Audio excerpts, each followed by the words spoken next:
जितना आदमी जब बात कहता अपना से हौसला ही बढ़ावा था कि भैया घबराई मत, हार भइल बा लेकिन घबराए में नहीं। लेकिन हमरा समझ से लोगों चिंता करे के चाहिए कि हार केकर भइल बा। प्रशांत किशोर के हार नीचे भइल, जनसुराज के हार नीचे भइल, हार उन सारे सपनों का हुआ है जिसमें 30-35 साल के बाद सोचा कि शायद इस बार बिहार में कुछ बदलाव हो जाए। हार उन सभी बच्चों का हुआ जो सोचकर आया था कि जो बाहर हम नौकरी मजदूरी करते हैं, इस बार अगर बिहार में व्यवस्था बदल गई तो हमको बाहर वापस नहीं जाना पड़ेगा।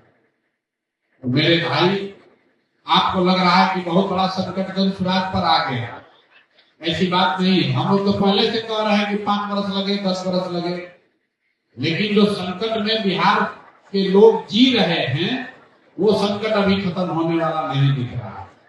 आपके हमारे चाहे प्रयास में कमी रही हो या आपकी समझ में कमी रही हो, अभी 5 वर्ष इसी दुर्दशा में और समय बिताना पड़ेगा। दूसरा कोई उपाय नहीं, दूसरा कोई उपाय नहीं, क्योंकि आपने, जनता मालिक है, जनता ने निर्णय कर दिया।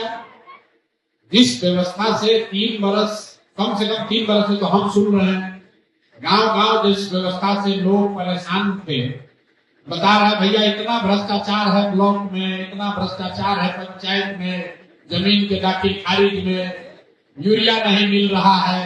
आप लोग अभी धान बेचे होंगे तो 1500-1600 का धान बिका होगा, 2300 का धान 1200-1500 में बिक गया, कोई चिंता नहीं है। लोग करिया रहा था 3 वर्ष से। अब वोट का समय आया, फिर उसी विधायक को, उसी नेता को, उसी एनडीए को, वही लालू के डर से मोदी के डर से लालू के नाम पे जाके वोट दे दिया। उससे भी कोई बचा है तो 10,000 रुपया मैंने नाम पेश किया है। मेरे भाई, जितना बार हम यहाँ सभा किए, 3 वर्ष चले, लोगों ने बात सुना, लोगों ने कहा ये भाई बहुत बढ़िया लोगों को बतियावत है। बिहार में ये तो होने के चाहिए, हमने के पास विकल्प ना रहे। अब लोग आगे माने अब क्या ये चूक ना हो, अब क्या ये गलती ना हो।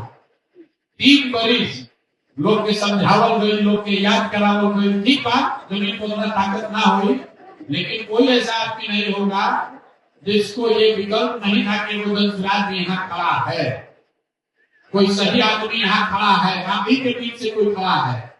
लेकिन आप लोगों ने फिर वही गलती किया, उसी आदमी को चुना, उसी दल को चुना जो आपको हिंदू मुसलमान बना रहा है, अगला पिछड़ा कर रहा है, आपको उसना और कारवा चावल के नाम पर वोट मांग रहा है, 10,000 रुपया किया है। तो मेरे भाई, आपने वोट दे दिया, आपने भूमिका तय कर दी।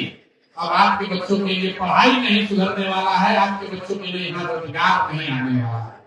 जिसको 20 वर्ष से आप देख रहे हैं, 5 वर्ष और देख लीजिए।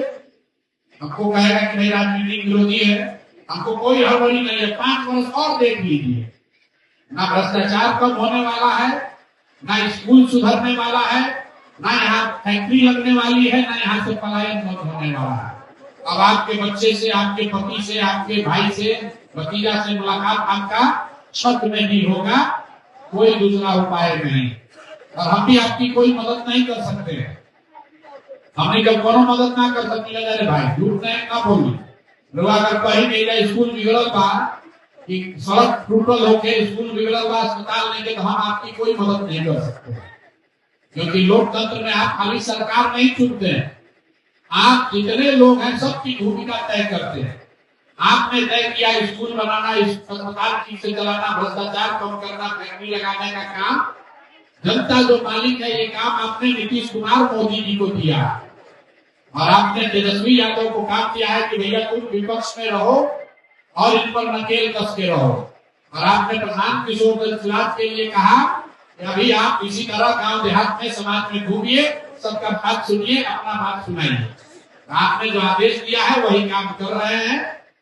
चुनाव खत्म हो गया, गांव-गांव भी घूम रहे हैं, लोगों को समझा रहे हैं।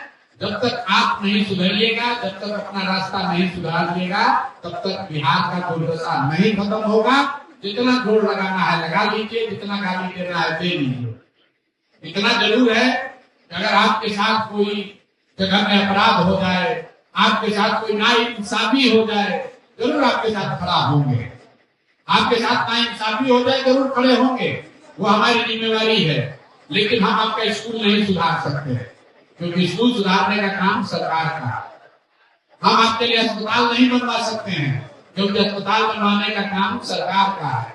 हम आपके बच्चों को रोजगार नहीं दे सकते हैं, फैक्ट्री नहीं लगा सकते हैं, क्योंकि वो काम आपने मोदी जी को दिया है, उसने चावल खा कर दिया।